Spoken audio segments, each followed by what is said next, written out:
Assalamu alaikum, avtosentra abunəçiləri, yine kim əldən az pul bilən çıxadı, aylık kilolarım az boladı da bürgən olsa avtosentra salonumuza Xudaqaca 2019 yılda işləb çıxardan çok rəngli Nexia 3'ümüz geldi.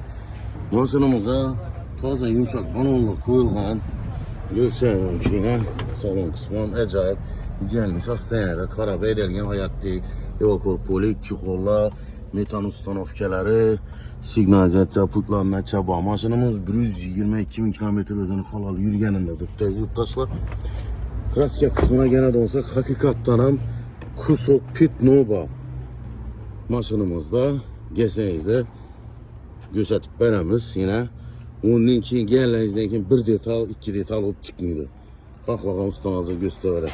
Bu maşınımız 2 gram çıkıydı. Alamanda bürgerler elden 11 milyon son tölov buladı. 3 yıla aylık tölovu 2 milyon 900'den düşerdi. Kime kızı kallı olsa Mənzil Xankayılı 9'un axırı avtosentra salonumuzdadır.